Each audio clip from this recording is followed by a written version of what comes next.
사람들이 아픔을 겪고 또 어려움을 겪고 있습니다. 교회 사역도 많은 부분에서 제약이 있고, 참 사역자들도 또 우리 성도님들도 신앙생활 하는데 큰 어려움을 겪고 계실 줄 알고 있습니다. 그런데 이 여러 가지 사역들 중에서 가장 큰 어려움을 겪고 있고 또 위기라고 하는 것이 아시다시피 바로 다음 세대 사역들입니다.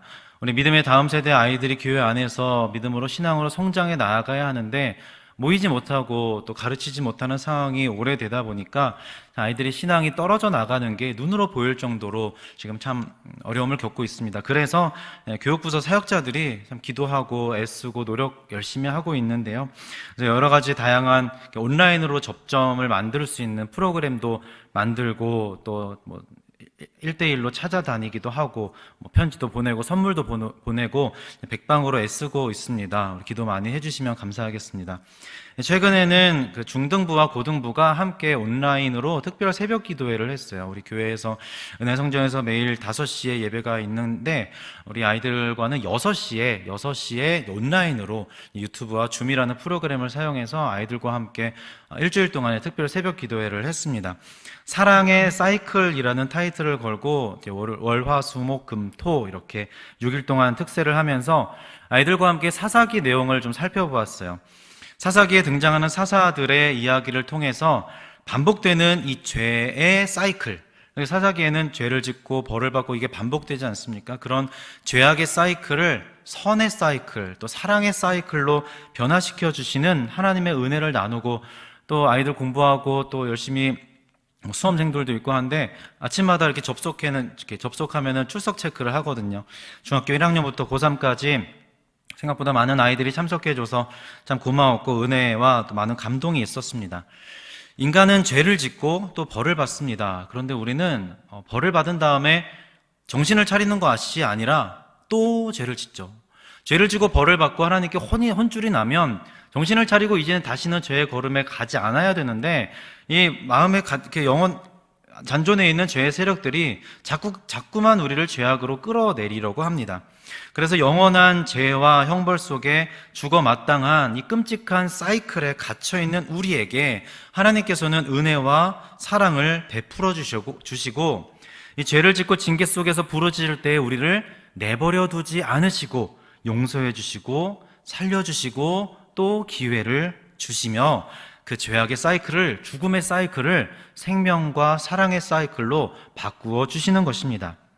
그런데 이스라엘 백성들은, 그리고 우리들은 그 사랑과 은혜를 또다시 잊어버리죠.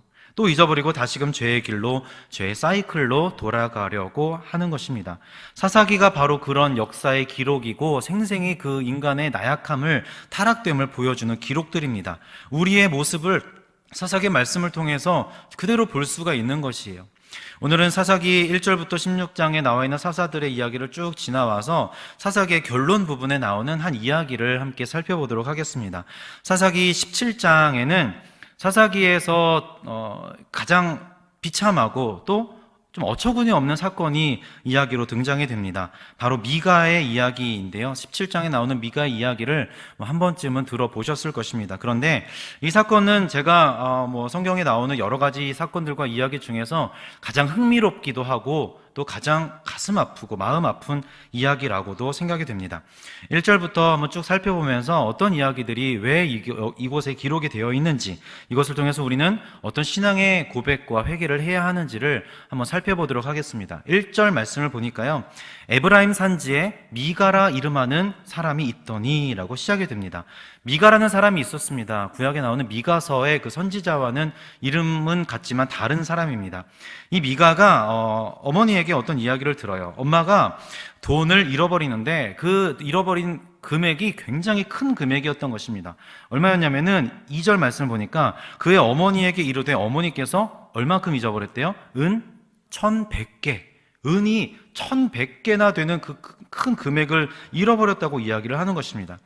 그런데 큰 돈을 잃어버리니까 이 어머니가 어떻게 됐냐면은 막 저주를 쏟아붓는 것이에요. 이거 훔쳐간 놈, 어떻게 되라, 저주를 막 쏟아부으니까 이 미가가 쫄았어요. 왜 쫄았냐? 한번 쭉 보겠습니다. 2절 뒷부분에 보니까 내 귀에도 말씀하셨더니 그 아들 듣는 데서 훔쳐간 사람 저주를 엄청나게 하니까 여기서 첫 번째 반전이 나오는데 그 돈이 어디 있었어요? 그 은 누가 훔쳐갔을까요? 아들이 훔쳐갔던 것이에요. 이 미가가 보소서 그 은이 내게 있나이다. 내가 그것을 가져갔나이다. 라고 실토하게 됩니다. 미가가 훔쳐갔던 것이에요. 미가가 이 돈을 훔쳐간 것은 벌써 10계명에 나오는 계명 중에 2개를 어긴 것이죠. 먼저는 4계명, 내 부모를 공경하라. 부모님이 뭐 원래 재산이 많았건 어찌됐건 간에 부모를 기만하는 행위이지 않습니까? 지갑에서 뭐 창고에서 돈을 훔쳐가는, 부모를 공경하지 않는 죄를 저질렀고, 또 8계명에 나오는 도둑질하지 말라라는 계명을 동시에 어겨버린 것이에요. 그런데 이 미가가 계명을 어긴 잘못을 회개하고 뉘우쳐서 어머니에게 고백을 한 것이 아니라 엄마가 너무 무섭게 저주를 쏟아 부으니까 무섭고 두려워서 어쩔 수 없이 자신의 잘못을 실토하고 엄마 사실은 돈 제가 가져갔어요 하고 내놓은 것이에요. 여기서 두 번째 반전이 나오는데 2절 뒷부분에 보면은 뭐라고 되어 있냐면 그의 어머니가 이르되 내 아들이 여호와께 복받기를 원하노라 하니라. 자녀를 키우다 보면은 여러 가지 혼낼 일들이 있죠. 자식이 돈을 훔쳐갔어요. 아직 철없는 어린아이가 화장대에 돈 몇만 원 놨는데 차홍이가 이렇게 돈 훔쳐간 일이 아직은 없죠. 앞으로도 없을 것이고. 그런데 만약에 김재희 집사님 코트에서 지갑을 훔쳐갔다고 생각해 보세요. 걸렸는데 혼을 내는 것이 아니라, 그렇게 하면 잘못했다라고 가르쳐 주는 것이 아니라 축복을 하고 있는 것이에요. 왜냐하면은 저주를 막 퍼부었는데 그 저주의 대상이 아들이 되니까 이 어머니도 흠칫 놀라서 자신이 했던 저주를 상쇄시키려고, 내가 저주를 했지만 다시 축복을 하면 그것이 없어질 것이라고 생각했기 때문에 여호와께 복받기를 원하노라라고 순간 바뀌어서 축복을 하고 있는 것입니다. 미가가 훔쳐갔던 돈을 어머니에게 돌려주니까 어머니가 그것을 뭘 했냐면 축복함과 동시에 그것을 가지고 신상을 만들려고 합니다. 3절 앞부분에 보니까 미가가 은 1,100을 그의 어머니에게 도로 주매 그의 어머니가 이르되 내가 내 아들을 위하여 한 신상을 새기며, 신상을 만드는 것 또한 10계명을 어기는 것이죠. 제2계명에 나오는 새긴 우상을 만들지 말라라는 우상을 어기는 것입니다. 출애굽기 20장 4절에 너를 위하여 새긴 우상을 만들지 말고 어떤 형상도 만들지 말라고 분명히 말씀을 했는데, 이 모자가 10계명에 나오는 계명들을 착착착착착 막 어기고 있는 것입니다. 이게 완전히 개판이 아니라 죄판이 벌어지고 있는 것이에요. 너무나도 많은 죄들을 순식간에 아무런 거리낌 없이 짓고 있습니다. 근데 더욱더 놀라운 사실은 13절 뒷부분에 나와요.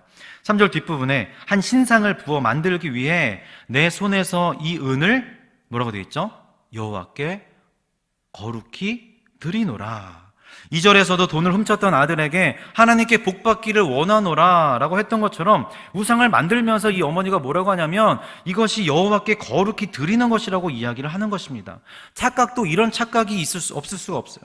오해도 이런 오해가 없습니다. 하나님께서 저주를 받을 것이라고 하는 그 짓을 신명기 27장 15절에 부어 만든 우상은 여호와께 가증하니 라고 분명히 말씀이 기록되어 있는데, 하나님께서 가증한 것이고 은밀히 세우는 자는 저주를 받을 것이라고 말씀에 분명히 기록되어 있는데, 이들은 잘못된 행위로 인해서 그 훔쳤다가 돌려받게 된 은을 가지고 신상을 만들면서 그것을 또 여호와께 거룩히 드리는 것이라고 이야기를 하는 것입니다. 결국 4절을 보니까요, 어머니가 그 돈을 가져다가 은장색에게 주어서 신상을 새겨요. 한 신상을 부어 만들고 그 신상을 어떻게 하냐면은 집에 두어요. 미가의 집에 있더라. 집을 우상단지로 만들어버리는 것이죠. 여기서 끝이 아닙니다. 막장 드라마의 끝을 보여주는데 5절 말씀, 그 사람 미가에게 신당이 있으므로, 이제 우상을 세웠으니까 신당이 되어버린 것이죠. 거기다가 추가로 뭘 만드냐면, 뭘 만든다고 되어 있나요? 에봇과 드라빔을 만듭니다. 에봇이 뭐죠? 에봇, 제사장이 입는 옷이에요. 특별히 하나님의 뜻을 묻고자 할 때 제사장이 정성껏 입고 하나님 앞에 나아가는 그 에봇을 만들어서 집에 둡니다. 기드온 사사가 금으로 에봇을 만들어서 자기 성읍 오브라에 두었는데 사사기 저자는 그 일을 기드온과 그 집의 올무가 되는 일이라고 기록을 하고 있어요. 그런데 미가가 똑같은 짓을 하고 있는 것이에요. 또 드라빔을 만들었다고 되어 있습니다. 드라빔은 무엇이죠? 창세기에 보면 라반의 집에 가족신으로 모셨던 섬겼던 우상이 바로 드라빔이었습니다. 열왕기하의 말씀에 보면 요시야 왕이 개혁을 할 때 그것을 신접한 자, 점쟁이, 우상과 함께 가증한 것이라고 여기면서 그것을 다 제거해 버려야 한다라고 이야기를 하고 있어요. 이런 에봇과 드라빔을 만드는 것이에요.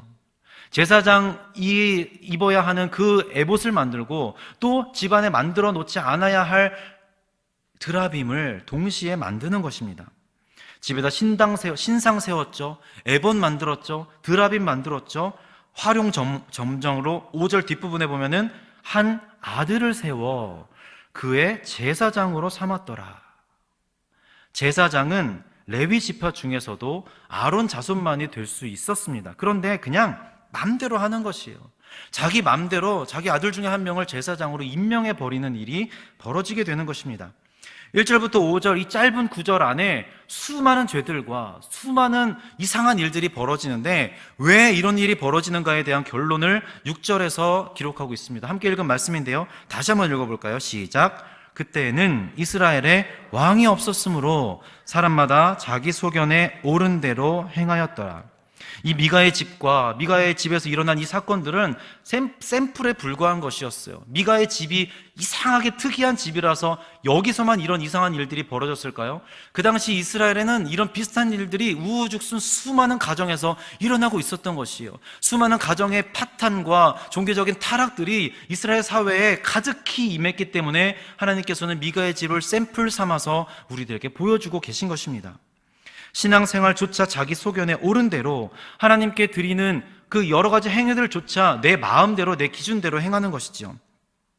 그래서 함께 읽은 말씀 6절 말씀을 다른 번역 성경에는 이렇게 기록하고 있습니다. 사람마다 제멋대로 하던 시대였다. 왜요? 그들에게 왕이 없었기 때문에. 왕이 없으면요, 통치하는 왕이 없으면 법이 없죠. 법이 없으니까 자기 생각이, 자기 기준이, 자기 경험이 그것이 다 법이 되는 것이고 기준이 되는 것입니다. 자, 이제 막장 드라마 1부가 끝났습니다. 2부가 시작되죠. TV에 요즘에 막장 드라마 많이 있죠. 그런데 앞부분에 나오는 내용보다 뒷부분이 점점 더 세져요. 왜냐하면 시청률을 지속하기 위해서 앞에 나오는 내용보다 더 센 내용을 막 나오기 때문이에요. 오늘 말씀도 뒷부분에 가니까 점점 진퇴양난의 사건들이 벌어집니다. 7절 말씀 함께 읽겠습니다. 시작. 유다 자손의 가족에 속한 유다 한 청년이 있었으니 그는 레위인으로서 거기서 거류하였더라. 자, 한 레위인 청년이 등장합니다. 근데 이 사람이 참 수상해요. 수상하기 짝이 없어요. 성경에서 반복하는 것은 무슨 뜻이냐면 강조하는 것이에요. 반복은 강조인데 7절에 보니까요, 이 청년이 거류하였더라 되어 있고 8절에는 거주할 곳을 찾고자 하여, 9절에는 거류할 곳을 찾으러 가노라. 이렇게 7절, 8절, 9절에 계속 비슷한 이야기를 하고 있어요. 방황하면서 떠돌아다니고 있다는 것을 반복해서 설명하고 있는 것입니다. 이 청년이 떠돌아다니는 것이 문제인 이유는 그가 레위인이었다라는 것이죠. 레위인은 하나님의 성전에 거하면서 제사장을 돕는 일에 헌신된 자들이었습니다. 성소에서 떠나지 않고 예배를 드리고 봉사하는 책임이 있는 사람인데 이 사람은 지금 자신이 속해 있어야 할 성전을 떠나서 떠돌고 있는 것이에요. 유다 베들레헴에서 왔다고 하는데 사실 레위인이 거하도록 정해진 48개의 성읍이 있었는데 그 성읍 목록 중에 베들레헴은 포함되어 있지도 않아요. 그러니까 이 사람은 진작부터 여기저기 떠돌아다니면서 자신의 책임을 회피하고 사명을 버린 자라는 것입니다. 8절 말씀, 그 사람이 거주할 곳을 찾고자 하여 유다 베들레헴을 떠나 에브라임 산지 미가의 집에 이르매, 이 수상한 레위인이 이상한 미가를 만나서 괴상한 일이 벌어지게 됩니다. 9절 말씀, 미가가 그에게 묻되 너는 어디서부터 오느냐 하니 그가 이르되 나는 유다 베들레헴 레위인으로서 거류할 곳을 찾으러 가노라 하는지라. 미가의 정신 상태가 온전했다면 이 사람은 좀 이상한 사람이다라고 생각하고 걸렀어야 하는데 이런 자신의 레위인의 출신과 상황을 듣고도 10절에 이런 이야기를 합니다. 미가가 그에게 이르되 너가 나와 함께 거주하며 나를 위하여 아버지와 제사장이 되니라. 미가는 그가 레위인이라고 하자 옳았구나 하고 나를 위해 아버지와 제사장이 되어달라고 요청을 합니다. 아버지라는 말은 어떤 일종의 존경의 표시이니까 좀 차치하더라도 우리 집에 나의 제사장이 되어달라는 어처구니 없는 제안을 하고 있는 상황인 것이죠.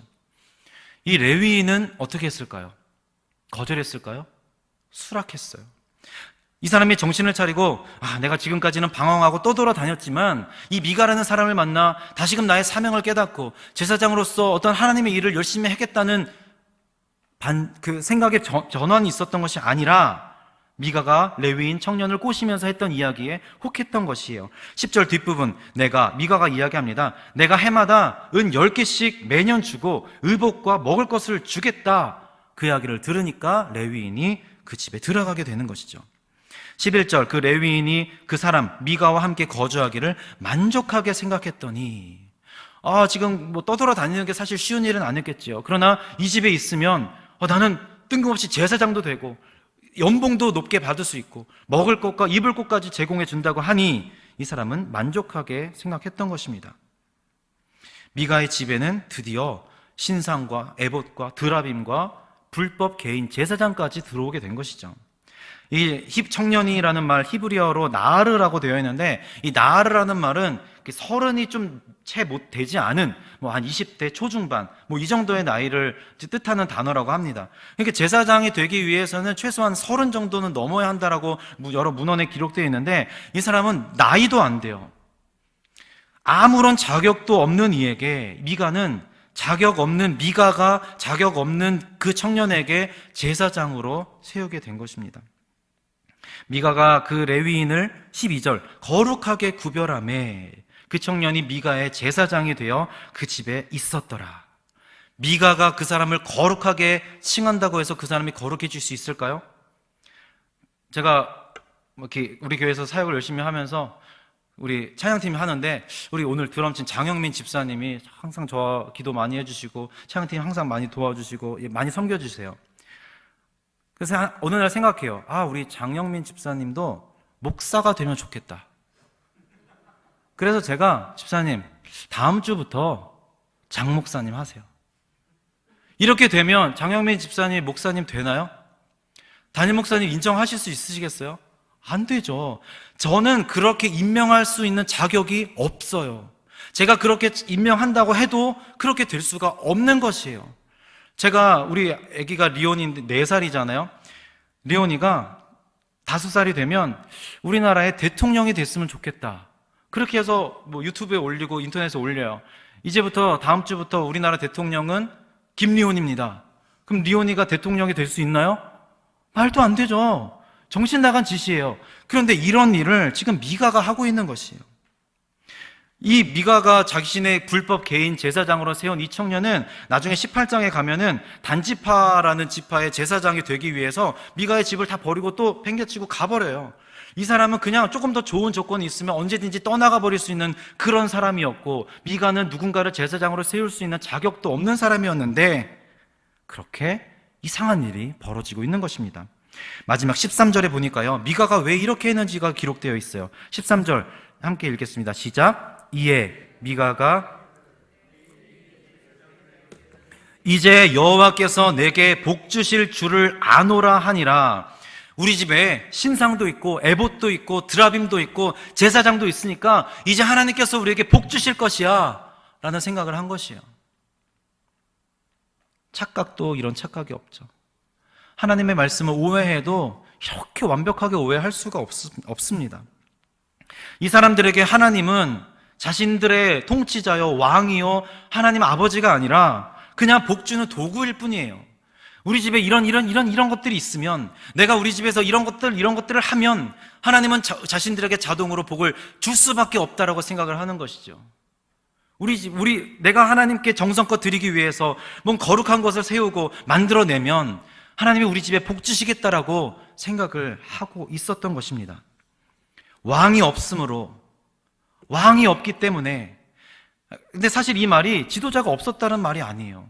사사시대에 하나님께서는 사사들을 보내어서 이스라엘 백성들을 지도하시고 다스리시고 하나님 대신 대리 통치하도록 사람들을 보내주시고 세워주셨습니다. 진짜 왕은 하나님이시고 창세 전부터 지금까지 사사시대에도 그리고 지금 앞으로도 영원히 하나님께서 왕으로 안 계신 순간이 1분 1초도 없어요.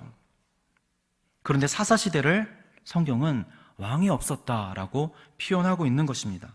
그 이유는요, 그들이 진짜 왕이신 하나님을 왕으로 인정하지 않고 있었다는 것이에요. 그들은 하나님을 왕으로 섬기지 않고 진짜 왕이신 하나님을 잊어버리고 살았다는 것입니다. 하나님만이 이스라엘의 왕이신데 이스라엘 백성들은 더 이상 왕이신 하나님을 섬기지 않고 하나님의 말씀을 따라 살지 않았기 때문에 그들을 가리켜서 그들에게는 왕이 없었기 때문에 지네들 마음대로 살았다라고 성경은 이야기하고 있는 것입니다.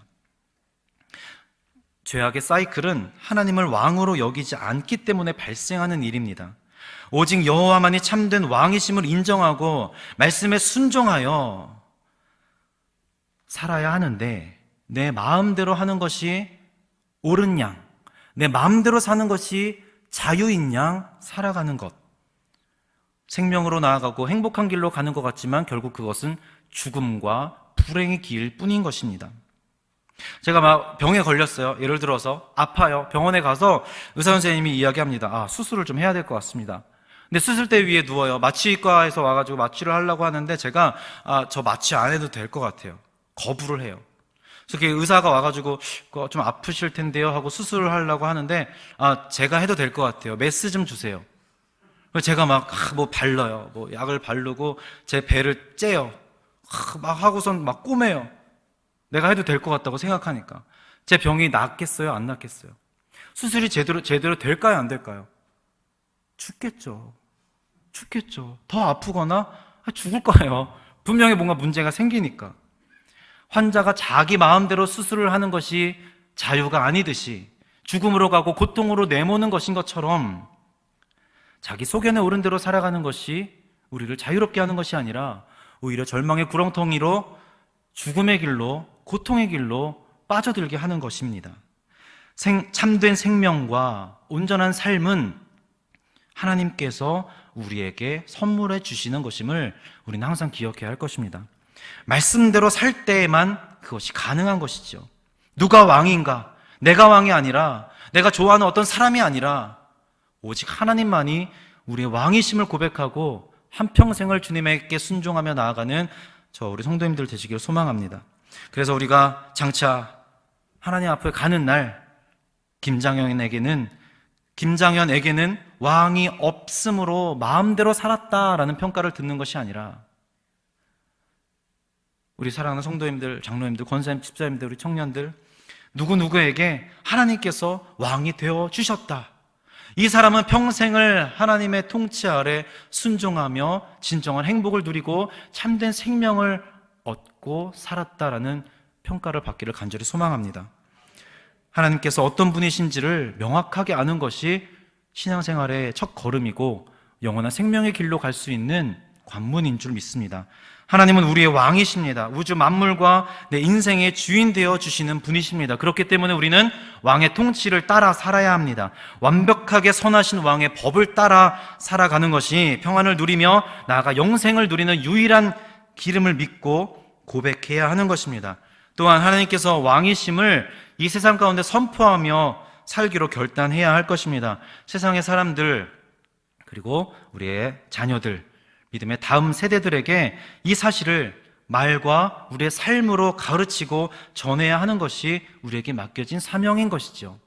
자기 소견대로 살아가는 사람들이 너무나 많이 있습니다. 그런 세상 가운데 오직 우리의 왕은 여호와 한 분뿐이심을 선포하고 우리가 그런 믿음을 가지고 승리하며 살아가는 저와 우리 성도님들이 되시기를 간절히 소망합니다.